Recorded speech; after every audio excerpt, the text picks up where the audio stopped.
The envelope felt like a dried leaf in my hands, thin and brittle, an afterthought after the grand ceremony of greed. In Rose Albright's cold office, as my sons divided a $30 million empire like children squabbling over toys, this was my inheritance. My daughter-in-law Jessica's laugh was a razor. "At least you can use it to store recipes, mother-in-law." Their silence as I left was heavier than any coffin. I didn't open it that night. I let it sit on Arthur's side of the kitchen table, a pale, accusatory square against the dark wood. My husband of 45 years was gone, taken by a cancer as swift as it was cruel. The man who built everything from brick and sweat. The sons we raised together had just shown me the exit. It was the silence that finally drove me to it. Not the quiet of an empty house, but the deafening silence of a verdict delivered. I slid a letter opener beneath the seal. A single sheet. Arthur's handwriting, the elegant script of a man who wrote love notes and billion-dollar contracts with the same deliberate care. It wasn't a letter, it was a key. For the woman who always truly loved me. Account 8790-CHC, Geneva Sovereign Trust. What you find here is only the beginning. They didn't deserve to know the truth, but you do. Asterisk. The next day, a phone call to a discreet Swiss number, a voice calm and toneless, confirming an identity I barely recognized as my own. "The current balance is 100 million United States dollars, Mrs. Herrera." The phone clattered to the tiles. 100 million. A secret river of wealth, hidden while my sons fought over the puddle. But there was more. "A deposit box, per Mr. Herrera's instructions," the voice continued. "It will be delivered." The box arrived at dawn. A cold, unadorned steel cube. The combination was our wedding date. Inside, nestled in gray felt, was a thicker envelope and a small digital recorder. His voice, weakened by illness but sharp with intent, filled the study. "Eleanor, if you're hearing this, I'm gone, and they have shown you their true colors. I needed you to see it. The humiliation was the first test, and you passed simply by walking out with your head high. What comes next is the second." He paused, a wet, painful breath on the recording. "Stephen is not a businessman. He is a thief, drowning in debts to dangerous men. He has been bleeding the construction company dry for 3 years. Daniel is lost. His addiction is a fire, and he's selling everything to feed it, including our family's safety. He owes money to people who don't send polite letters." I closed my eyes, the images forming unbidden. My firstborn, charming and hollow, signing away futures. My youngest, his artist's eyes now glassy with chemical terror. "But this, my love, is the poison at the core." Arthur's voice tightened. I heard them, the night after the last diagnosis. They thought the morphine had taken me. Stephen spoke of needing clarity after my passing. Jessica suggested a specialist facility for your fragile state. Daniel agreed it would be a relief for everyone. They weren't planning for your care, Eleanor. They were planning your erasure. To lock you away and pick the bones of our life clean. The recorder clicked off. The finality of it was absolute. This wasn't just greed. It was a coup. Beneath the recorder were photographs.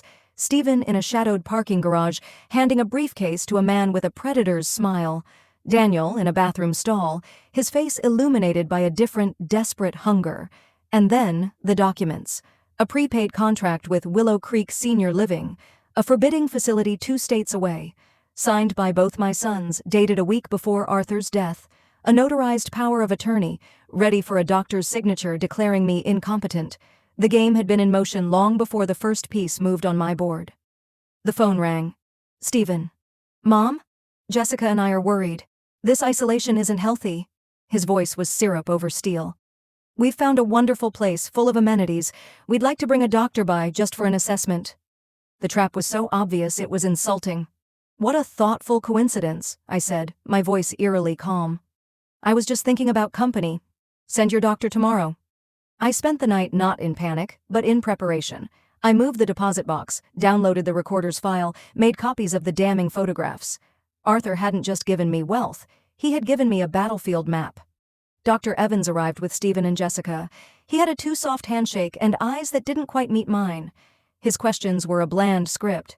"What day is it? Who is the president? Do you often feel confused?"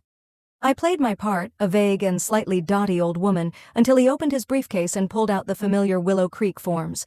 "Just a signature, Mrs. Herrera, for your safety." That's when I let the mask slip. I picked up the photograph of Stephen and the lone shark from the coffee table. "Tell me, doctor, for my safety, or for the safety of my son's gambling debts?"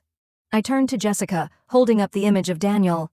Does this look like a stable environment for an elderly woman, or the behavior of a man who needs his own locked facility? The room froze. Stephen's face drained of color. Jessica's mouth hung open. The fake doctor stammered, grabbing for his briefcase. "Sit down," I said, and for the first time in decades I heard Arthur's unyielding command in my own voice. I pressed play on the recorder. Arthur's accusation filled the room, detailing their betrayal, their plan. When it finished, the silence was a physical thing. "You crazy old bitch," Stephen hissed, the facade shattered. "That money is ours. He was sick. He didn't know what he was saying." "He knew enough to hide $200 million from you," I said quietly. The number hung in the air, a monstrous truth. The 30 million was a decoy, a test you failed spectacularly. I walked to the window. "The police are not coming today. Neither is the press. You have one chance. One." I turned to face them. "Stephen, you will repay every cent you stole, not from the company, but from your own decoy inheritance. You will start work on Monday, not in the office, but on the construction site. You will learn the value of what you tried to steal. Daniel, you will check into the Cedar Ridge Rehabilitation Center tonight. You will get clean, and you will cooperate with the authorities I have already contacted about your associates. Your testimony will be your penance." Jessica started to protest. I cut her off, sliding another photo across the table, her and her Pilates instructor in a compromising embrace. "You will sign the divorce papers my lawyer has prepared. You will walk away with nothing, or this goes to every member of your precious social club." They left, not as victors, but as prisoners granted a grim parole. In the weeks that followed, I stepped out of the shadows. I visited the construction company, not as the boss's widow, but as the new owner. I met the weary, honest men whose labor built the empire. I raised their wages. I initiated the audit that would formally expose Stephen's theft, not to destroy him, but to force a reckoning. The restaurants, tainted by Daniel's dealings, were harder. I sat with managers who spoke in fearful whispers about special deliveries. I shut them down for renovations, working with the authorities to cleanse them properly. It was a financial hemorrhage, but the Swiss account barely noticed. I found myself, to my own surprise, not just cleaning a mess but building anew. I saw possibilities Arthur, in his relentless expansion, had missed. Affordable housing projects, a community kitchen, using the empire not just to generate wealth, but to mend tears in the civic fabric. Stephen, calloused and humbled, started showing up for Sunday dinners. He spoke of the weight of bricks, the geometry of an honest day's work. Daniel, from the stark confines of rehab, wrote letters of shaky, painful honesty. They were not my boys. They were strangers I was beginning cautiously to recognize. But my true purpose crystallized from the ashes of their betrayal.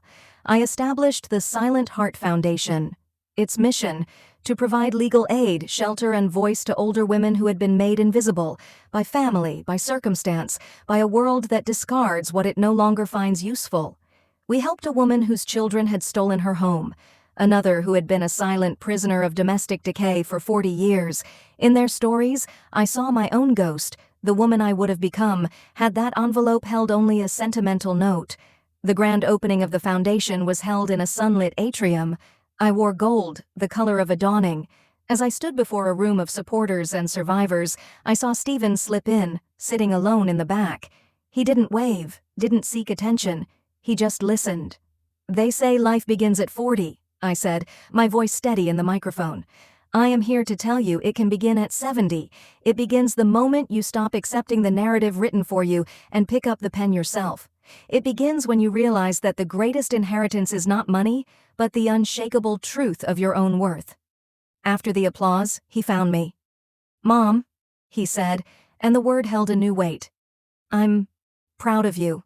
It was an apology and an acknowledgement, all in one. "The work continues," I replied, neither forgiving nor condemning. The path to grace, I had learned, is walked, not granted. That night, back in the quiet house, I took the dusty envelope from my desk drawer. It was no longer a symbol of neglect, but a reliquary. I placed inside it the first thank you letter from a woman we'd saved, a ribbon from the foundation's opening, and a single dried rose from Arthur's last birthday bouquet.